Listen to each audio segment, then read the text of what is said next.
നമസ്കാരം സർ. നമസ്കാരം. സർ, നമുക്കിന്ന് സതീശൻ ഗുരുവായൂർ എന്നാണ് എഴുതിയിരിക്കുന്നത്.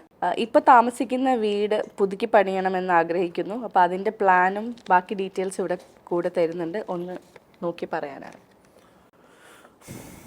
ഇവർ ഈ പുതുക്കി പണിയണം എന്ന് പറയുന്ന ഈ ഒരു വീട് ആക്ച്വലി ഒരു 10-100 വർഷം മേളിൽ പഴക്കമുള്ള വീടാണ്. ആക്ച്വലി അറയമ്പരയൊക്കെയുള്ള വീടാണ്. നമ്മൾ ഈ അറയമ്പരയൊക്കെയുള്ള വീട് ഒരു സുപ്രഭാതത്തിൽ രാവിലെ പൊളിക്കാൻ പാടില്ലെന്ന് പറയും. കാരണം ഈ ഇറക്കിയത് തിരികെത്തിക്കുകയൊക്കെ ചെയ്യുന്ന പൂജാമുറിക്കാൻ ഓൾറെഡി ഉള്ളതാണ്. അപ്പോൾ ആക്ച്വലി ഇവർ ഏതെങ്കിലും ഒരു ജോത്സ്യനെ കണ്ട ശേഷം ഇത് പൊളിക്കുന്നതുകൊണ്ട് എന്തെങ്കിലും ദോഷമുണ്ടോ, ഇത് പൊളിക്കാൻ പറ്റുമോ, അല്ലെങ്കിൽ വേറെ എന്തെങ്കിലും പരിഹാരങ്ങൾ ചെയ്യണമെന്നൊക്കെ നോക്കി പ്രതിവിധിയൊക്കെ ചെയ്ത ശേഷം നല്ലൊരു സമയം നോക്കിയിട്ട് വേണം ഇത് അറ പൊളിക്കാൻ. അല്ലാതെ ചുമ്മാ രാവിലെ പോയി അറ പൊളിച്ച് കഴിഞ്ഞാൽ ചിലപ്പോൾ പണി കിട്ടും. അപ്പോൾ ഈ ഒരു കാര്യങ്ങൾ ശ്രദ്ധിക്കണം. അത് തന്നെയല്ല, ഇത് പൊളിച്ച് കളയുമ്പം തന്നെ ഇതിന് 4 മൂലകളുണ്ടാവും. അപ്പോൾ ആ മൂലകളിൽ ബേസിക് ഫൗണ്ടേഷനകത്ത് കിടക്കുന്ന കല്ല് വരെ ഇളക്കി മാറ്റിയിട്ട് വേണം വീട് പണി സ്റ്റാർട്ട് ചെയ്യാൻ. അപ്പം ഇതിനകത്തിരിക്കുന്ന ഈ പഴയ ഇതിനകത്തിരിക്കുന്ന ഒരു മണ്ണുകൾ പോലും നമ്മുടെ പുതിയ വീട്ടിലെടുക്കരുത്. അപ്പോൾ ആ ഒരു കാര്യങ്ങൾ ശ്രദ്ധിക്കണം. അതുപോലെ എനിക്ക് ഇവരൊരു പ്ലാൻ അയച്ചിട്ടുണ്ട്. ഈ ഒരു പ്ലാൻ അനുസരിച്ച് ഇതിൻ്റെ ചുറ്റളവ് തെറ്റാണ്. കാരണം ചുറ്റളവ് കൃത്യമാകാനും ശ്രദ്ധിക്കണം. അതുപോലെ മുകൾ നിലയിൽ തെക്ക് പടിഞ്ഞാറ് ഭാഗത്ത് ഓൾറെഡി ഇവരൊരു മുറി വെച്ചിട്ടുണ്ട്. വടക്ക് പടിഞ്ഞാറ് ഭാഗത്ത് ഒരു മുറി വെച്ചിട്ടുണ്ട്. അപ്പോൾ ഇതിൻ്റെ തെക്ക് കിഴക്ക് ഭാഗത്തൂടി ഒരു മുറി കണക്ട് ചെയ്യുകയാണെന്നുണ്ടെങ്കിൽ 3 ബെഡ്റൂം മേളിൽ കിട്ടും.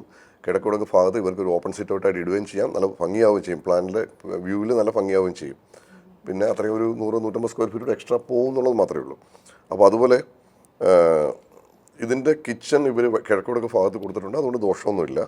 അതുപോലെ തന്നെ ഈ വടക്ക് പടിഞ്ഞാറ് ഭാഗത്തായിട്ട് ഇവരൊരു ബെഡ്റൂം കൊടുത്തിട്ടുണ്ട്. തെക്ക് പടിഞ്ഞാറ് ഭാഗത്ത് ഒരു ബെഡ്റൂം കൊടുത്തിട്ടുണ്ട്. ഈ 2 ബെഡ്റൂമിൻ്റെ അളവ് ഒന്ന് രണ്ടാമത് വരച്ചെടുക്കുന്നുണ്ട്. കാരണം അളവ് നിൽക്കുന്നത് മറച്ചുറ്റിലാണ്.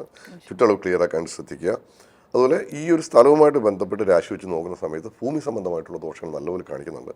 അപ്പം ഈ ഭൂമി സംബന്ധമായിട്ടുള്ള ദോഷങ്ങൾ ക്ലിയർ ചെയ്യണം. കാരണം ഇതിനകത്ത് ഓൾറെഡി ഞാൻ പറഞ്ഞായിരുന്നു അറയമ്പരേക്ക് നിൽക്കുന്ന വീടാണ്. ഭൂമി സംബന്ധമായിട്ടും പ്രശ്നങ്ങൾ കാണുന്നുണ്ട്. അതിന് പരിഹാരം ചെയ്ത ശേഷം മാത്രമേ വീട് പൊളിച്ച് കളയുകയും ചെയ്യാവൂ, വീട് പണി സ്റ്റാർട്ട് ചെയ്യുകയും ചെയ്യാവൂ. അല്ലെന്നുണ്ടെങ്കിൽ നമുക്ക് അങ്ങോട്ടും ഇങ്ങോട്ടും പോകാൻ പറ്റാത്തൊരവസ്ഥയിലേക്ക് പോകും. ഇത് നോക്കി എന്തായാലും കാര്യമായി. അപ്പോൾ ഈ ഒരു കാര്യങ്ങൾ ശ്രദ്ധിക്കണം. അതുപോലെ ചുറ്റളവുകൾ ക്ലിയർ അല്ല, ചുറ്റളവ് ശരിയാക്കണം. അതുപോലെ താഴത്തെ പൂജാമുറിയുടെ സ്ഥാനം കൃത്യമാക്കാനായിട്ട് ശ്രദ്ധിക്കണം. അതുപോലെ ഇതിനകത്ത് ഈ 4 കെട്ടൊക്കെ ഉള്ളതാണ്. അപ്പോൾ അതെല്ലാം ക്ലിയർ ആക്കിയ ശേഷം മാത്രമേ വീട് പണി സ്റ്റാർട്ട് ചെയ്യാവൂ. മറ്റ് ദോഷങ്ങളൊന്നും കാണുന്നില്ല. സ്ഥലവുമായിട്ട് ബന്ധപ്പെട്ടൊക്കെ നല്ല ദോഷങ്ങളുണ്ട്. അപ്പോൾ അത് ക്ലിയർ ആവണം. അതിന് ശേഷം മാത്രമേ വീട് പണി സ്റ്റാർട്ട് ചെയ്ത് രണ്ടാമതൊരു റീപ്ലാൻ വരച്ച് അയച്ചു തന്നിട്ട് ചെയ്യുന്നതായിരിക്കും കുറച്ചുകൂടി ബെറ്റർ. കാരണം ഇതിൻ്റെ ചുറ്റളവെല്ലാം ഒന്ന് ക്ലിയർ ആക്കി ചെയ്യുന്നതായിരിക്കും കുറച്ചുകൂടി നല്ലത്. അപ്പോൾ ഈ ഒരു കാര്യം ശ്രദ്ധിച്ചിട്ട് മുന്നോട്ട് പോവുക. സർ, നേരത്തെ പറഞ്ഞായിരുന്നു ഈ വീട്ടിൽ ഉപയോഗിച്ചതായിട്ടുള്ള കല്ലോന്ന്. അപ്പം സാധാരണ നമ്മൾ ഈ പഴയ വീടൊക്കെ പൊളിക്കുമ്പോൾ നമ്മളതിൻ്റെ തടി, പ്രത്യേകിച്ചും ഇത്രയും അറയും പെരയൊക്കെ ഉള്ളൊരു വീടാകുമ്പോൾ അതിൻ്റെ തടി അതുപോലെ കല്ലും ഒക്കെ പലപ്പോഴും നമ്മൾ പുതിയ വീടിന് വേണ്ടിയിട്ടും യൂസ് ചെയ്യാറുണ്ട്. അപ്പോൾ ഈ വീട് പുതിയതായിട്ട് വെക്കുമ്പോൾ ഇതൊന്നും ഉപയോഗിക്കാൻ പാടില്ല എന്നുള്ളതാണോ? അല്ല, നമ്മൾ ഈ ഒരു വീടിൻ്റെ ഫൗണ്ടേഷൻ്റെ അടിയിൽ ഏറ്റവും ഇമ്പോർട്ടൻറ്റ് ഇതിന് 4 മൂലയ്ക്ക് വരുന്ന കല്ലുകൾ വളരെ ഇമ്പോർട്ടൻ്റ് ആണ്. അപ്പോൾ ആ 4 മൂലയിൽ കിടക്കുന്ന കല്ല് പൂർണ്ണമായിട്ട് മാറ്റണം. കാരണം ചിലപ്പോൾ താഴോട്ട് ഉണ്ടെങ്കിൽ അതെല്ലാം ഇളയുന്നത് ഒരു അംശവും വരാൻ പാടില്ല. ബാക്കിയുള്ള എല്ലാം മാറ്റണം. എന്നാലും ഇത് മൂലകൾ വരുന്ന സമയത്ത് ആരും ശ്രദ്ധിക്കില്ലേ, കൊഴുത്ത് കയറ്റി ചെയ്യുന്നതാണ്ട് ചിലപ്പം അറിയാതൊക്കെ കിടന്നു പോകാം.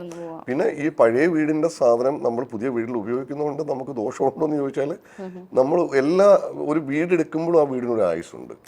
അപ്പോൾ ഒരു 100 വർഷം പഴക്കമൊക്കെ ഉള്ളതാണെങ്കിൽ ഏകദേശം ഇതിൻ്റെ ഒരു ആയുസ് കഴിഞ്ഞേ ആയിരിക്കുമല്ലോ. അപ്പം അത്യാവശ്യമാണെങ്കിൽ ഉപയോഗിക്കാം. കാരണം വെച്ചാൽ നമ്മളിപ്പം പുതിയ സാധനങ്ങൾ വാങ്ങിക്കണമെന്ന് പറഞ്ഞു കഴിഞ്ഞാൽ ചില ആൾക്കാർക്ക് ചിലപ്പോൾ ബുദ്ധിമുട്ടായിരിക്കും. കാരണം വെച്ചാൽ ഇപ്പം പഴയ അറയൊക്കെ പൊളിച്ചിട്ട് വീടിന്റെ ഇന്ത്യയിൽ ചെയ്യുന്ന ആൾക്കാരുണ്ട്.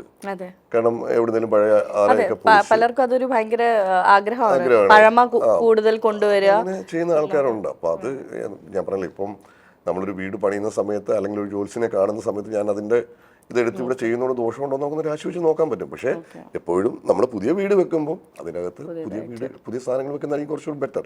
പിന്നെ പഴയ വീടിന്റെ ഒരു കല്ലുകൾ എടുത്തിട്ട് നമ്മൾ ഫൗണ്ടേഷൻ കെട്ടാറില്ല. പഴയ കല്ലുകൾ എടുത്തിട്ട് നമ്മൾ അങ്ങനെ ഫൗണ്ടേഷനും കൊടുക്കാറില്ല. അപ്പോൾ ഇത് ഒരു ആസ്ട്രോളജി ചെയ്യുന്ന ഒരാളെ കണക്ട് ചെയ്ത് നോക്കി ചെയ്യുന്നതായിരിക്കും കുറച്ചുകൂടി ബെറ്റർ. കാരണം ചിലതിനകത്തൊക്കെ വെച്ചാരാധനകൾ ഉണ്ടാവും. അപ്പോൾ പല വീടുകളാണ്, ചിലപ്പോൾ ഒരു 100-150 വർഷം പഴക്കമുള്ള വീടുകളൊക്കെ ഉണ്ടാവും. അപ്പോൾ പണ്ടത്തെ ചില കാര്യങ്ങളൊന്നും ആർക്കും അറിയില്ല. അപ്പോൾ അതിനകത്ത് നേരത്തെ എന്തൊക്കെ ഉണ്ടായിരുന്നു, ആചാരങ്ങൾ എന്താണെന്നുള്ളത്. അപ്പോൾ ആ ഒരു കാര്യങ്ങളൊക്കെ ഒന്ന് നല്ലപോലെ ഒന്ന് നോക്കിയിട്ട് ആരെങ്കിലും ആസ്ട്രോളജി ചെയ്യുന്ന ഒരാളെ കണക്ട് ചെയ്തിട്ട് ചെയ്യുന്നതായിരിക്കും നല്ലത്. വാസ്തു സംബന്ധമായിട്ടുള്ള കാര്യങ്ങൾ നമുക്ക് പ്ലാൻ വരയ്ക്കുമ്പോൾ അത് കറക്റ്റ് ചെയ്ത് കഴിഞ്ഞാൽ ആ ഒരു വഴിക്ക് പോകും. പിന്നുള്ളത് വേറെ ഭൂമി സംബന്ധമായിട്ടുള്ള ഇഷ്യൂസാണ്. ഇപ്പോൾ ഇതിനകത്ത് ഭൂമി സംബന്ധമായിട്ടുള്ള ഇഷ്യൂസുകളുണ്ട്. കാരണം ഇതിനകത്ത് ഓൾറെഡി സർപ്പക്കാവുള്ളതാണ്. അപ്പം ഈ പറഞ്ഞ പോലെ പുറ്റടമൊക്കെ ഉള്ള സമയത്ത് ഇവിടെ കുഴിക്കുകയും മാന്തുകയൊക്കെ ചെയ്ത് കഴിഞ്ഞാൽ ചിലപ്പോൾ അത് ഇവരൊക്കെ അത് ദോഷമാവും. അപ്പം അതിന് വേണ്ടുന്ന പരിഹാരങ്ങളൊക്കെ ചെയ്ത ശേഷം അറയും വരെയും പൊളിച്ച് പുതിയ ബിൽഡിംഗ് കൺസ്ട്രക്ഷൻ ചെയ്യുന്നതിനെക്കുറിച്ച് ചിന്തിക്കാവും. അപ്പോൾ ഈ ഒരു കാര്യം ശ്രദ്ധിച്ചിട്ട് മുന്നോട്ട് പോകും.